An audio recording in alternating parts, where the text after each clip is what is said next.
Do you ever feel like you're being fake around your friends, family, or coworkers? If you are, then you're likely not as happy as you portray yourself to be because you are not being your authentic self. Hey everyone, it's Thomas McClure and welcome to my very first episode of Be Fucking Authentic. I'm so happy to have you here with me as we embark on this incredible journey of self-discovery and self-acceptance.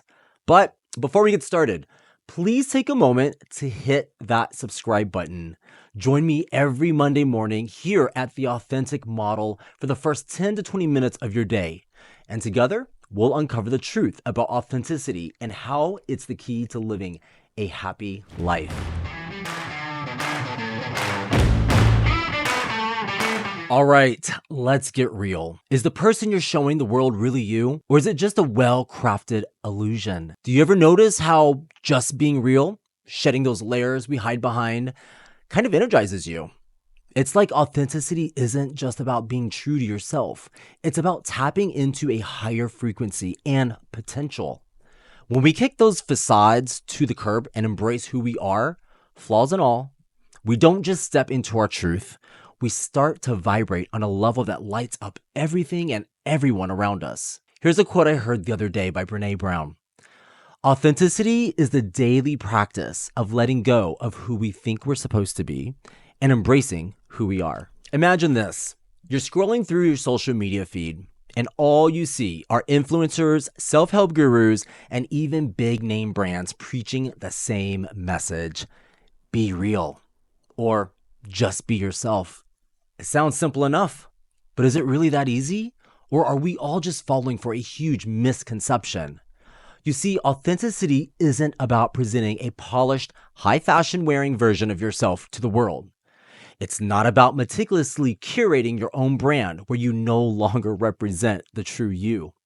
In fact, I'd argue that the whole idea of authenticity has become so commercialized and watered down that it's lost its true meaning. So what is authenticity? In my opinion, it's about having the courage to face yourself, your flaws, your fears, all of it. It's about acknowledging the parts of yourself that you might rather keep hidden and embracing them as an essential part of who you are. Consider this. We will have different sides to our personalities. We might act one way at work, another way with our friends, and yet another way with our family. We might have hobbies or interests that keep us on the down low because we're worried about being judged. But here's the thing. Those different aspects of ourselves aren't inauthentic. For a time, I was hesitant to share my love of cooking on my social media pages, where everyone knew me to be the fashion guy, but I wanted to share my love of cooking with the world. I believe food, like fashion, is a universal language which connects us all. So when I started posting my cooking videos and photos, it allowed people to see a different side of me, and it helped me stand out in a very crowded industry. The problem is we often convince ourselves that we have to choose one version of ourselves and stick to it no matter what. We put ourselves in these neat little boxes, labeling ourselves, but those labels are limiting. They don't leave room for growth or change. In a world that's obsessed with authenticity, the biggest challenge isn't finding yourself, it's facing yourself. It's about having the courage to look in the mirror and acknowledge all the parts of yourself, the good, the bad, and the ugly. It's about accepting that you're a work in progress and that it's okay to be imperfect. But let's take a step back and think about why this obsession with authenticity has become so widespread in the first place. In many ways, it's a response to the curated, filtered, and often fake nature of modern life. We're constantly bombarded with images of perfect bodies, perfect relationships, and perfect lifestyles. It's no wonder so many of us feel pressured to present a similar facade to the world. But here's the irony. In trying to be authentic, we often end up creating just another illusion. We carefully select the parts of ourselves that we think will be the most acceptable or impressive to others, and we hide away the rest. True authenticity isn't about presenting a curated image to the world. It's about being honest with ourselves and others about who we are, imperfections and all. It's about having the courage to be vulnerable, even when it's uncomfortable or scary. So how do we start living more authentically? The first step is to question the stories we've been told about what it means to be authentic. We need to recognize that authenticity isn't a destination, but a journey. It's not about reaching some mythical state of self-actualization, but about continuously learning, growing, and evolving. The second step is to start paying attention to the ways in which we censor or edit ourselves. Notice when you're holding back from expressing an opinion or hiding a part of yourself because you're afraid of how others will react. Those moments of self-censorship are actually opportunities to practice your authenticity. This might mean speaking up in a meeting when you have a different perspective, even if it's unpopular. It might mean sharing a challenge you're facing with a friend, even if it makes you feel vulnerable.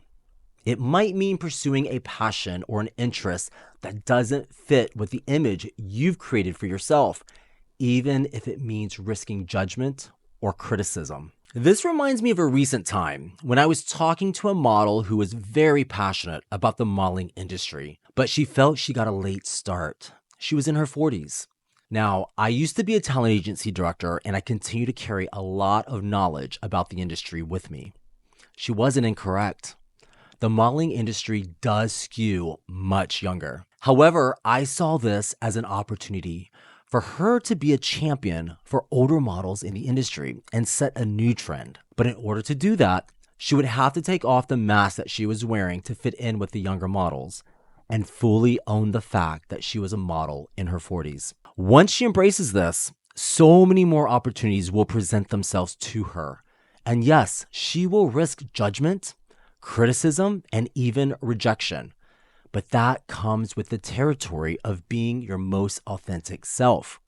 What also comes with the territory are opportunities which are most aligned with you. My model friend has since owned her age and her beauty, and now has agency representation, several print bookings, and even runway show bookings.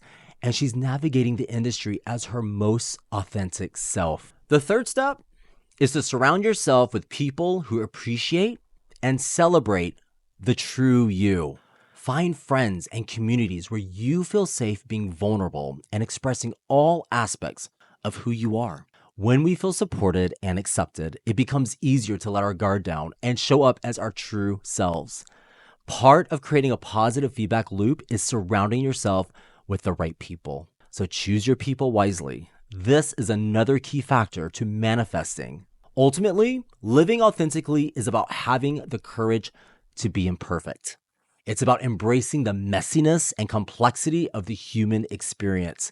It's about recognizing that we're all just figuring it out as we go along, and that's okay. So here's my challenge to you today. Start questioning the authenticity illusion. Start paying attention to the ways which you edit or censor yourself. And most importantly, start embracing all the different, imperfect, beautiful parts of who you are. Remember, authenticity isn't about being perfect. It's about being real. It's about showing up as your full, flawed, complex self and trusting that you are enough. Thank you so much for joining me for the very first episode of Be Fucking Authentic. I really do hope this conversation has sparked some reflections and some ideas for you. And remember, this is just the beginning of our journey together. Now, if you've enjoyed today's episode, please hit that subscribe button and join me every Monday for your weekly dose of realness. And please share this video with anyone that you feel should join us on the journey to ourselves. I'll be diving deeper into the topic of authenticity and sharing practical tips and strategies for living a more authentic life. Also, I want to hear from you. Share your thoughts, questions, and experiences in the comments below. Let's keep the conversation going, and let's support each other on this path to self-discovery and self-acceptance. Your story could inspire others. Until next time, remember, embrace your truth, face yourself, and keep being fucking authentic.